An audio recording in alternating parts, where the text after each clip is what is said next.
राजा उदार झाला आणि हाती भोपळा दिला अशी अवस्था ऊस उत्पादक शेतकऱ्यांची झालेली आहे. 26-27 या हंगामामध्ये गाळपा जाणाऱ्या ऊसाला केंद्र सरकारनं 3650 रुपये एफआरपी जाहीर केलेली आहे.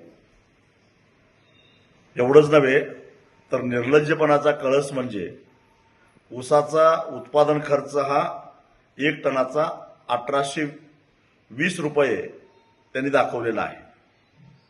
म्हणजे याचा अर्थ असा झाला की 1 टन ऊसाचा उत्पादन खर्च 1820 रुपये आणि एफआरपी 3650 रुपये. आम्ही गेली अनेक वर्ष मागणी करतोय सरकारकडे की स्वामीनाथन यांच्या सूत्राप्रमाणे उत्पादन खर्च अधिक 50% द्या.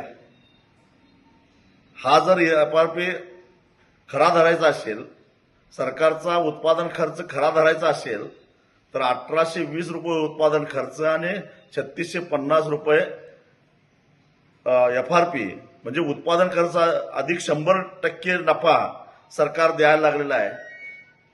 एवढा नफा जर शेतकऱ्यांना होत असेल तर मला असं वाटतं की आता शेतकरी चळवळीची गरजच काही राहिलेली नाही. सरकारनं हे सिद्ध करावं. सरकारकडे संशोधन करणाऱ्या अनेक यंत्रणा आहेत. भारतीय कृषी अनुसंधान परिषद आहे, देशातले वेगवेगळे कृषी विद्यापीठ आहेत, ऊस संशोधन केंद्र आहेत, कोईमुत्तरला आहे, पाडेगावला आहे, वसंतदादा शुगर इन्स्टिट्यूट आहे, ऊस आणि गूळ संशोधन केंद्र आहे. त्यांच्या जमिनी आहेत. त्या जमिनीवर 1820 रुपये ला 1 टन ऊस पिकवून दाखवावा. पुढे आम्ही ऊसाचा दर सुद्धा मागत नाही आणि सरकारकडे काही मागणंही करत नाही. उलट आता शेतकऱ्यांना चळवळीची गरज नाही, कारण सरकारच्या कृपेनं आपण उत्पादन खर्च अधिक 50% नफा मागत होतो. सरकार तर 100% नफा द्यायला लागलेला आहे. आजचे दिन आलेले आहेत. आता चळवळीची गरज नाही म्हणून माझ्या सकट चळवळीतले सगळेच कार्यकर्ते आम्ही निवृत्त व्हायला तयार आहोत. आणि हे जर सिद्ध करता येत नसेल, कुठल्या संशोधन केंद्रामध्ये तुमचा पेपर तयार झाला, रिपोर्ट तयार झाला, त्याची माहिती उघड करा, अन्यथा देशातल्या शेतकऱ्यांची माफी मागा. या अशा प्रकारे भूलथापा द्यायचं आता बंद केलं पाहिजे. गेल्या वर्षभरामध्ये रासायनिक खताचे जे भाव वाढलेले आहेत, अर्थात त्याला जबाबदार केंद्र सरकारचं धोरण आहे.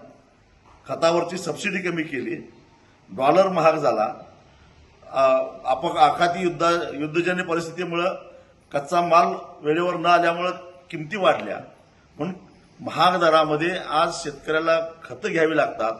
एकरी खताचा डोस आणि वाढीव किंमत गृहीत धरली, त्याशिवाय येत्या 2 दिवसामध्ये डिझेल 125 रुपयापेक्षा जास्त होणार आहे आणि त्याचा उत्पादन खर्चावर होणारा परिणाम, तोडणी वाहतुकीवर होणारा परिणाम, ह्या सगळ्याचा जर काही हिशेब केला तर एका टनापाठीमागे जवळपास 140 ते 160 रुपये खर्च वाढणार आहे आणि सरकारनं मात्र उदारपणानं 100 रुपये वाढवून दिलेले आहेत. ही सगळी स्थिती आहे. आणि मग असं असताना शेतकऱ्यांची फसवणूक का करता? माध्यमातून असं पसरवलं जातं की आता शेतकऱ्याला सुगीचे दिवस आले, 100 रुपये वाढले म्हणजे, अरे पण खर्च आमचा 160 रुपयानं वाढला, त्याचं काय?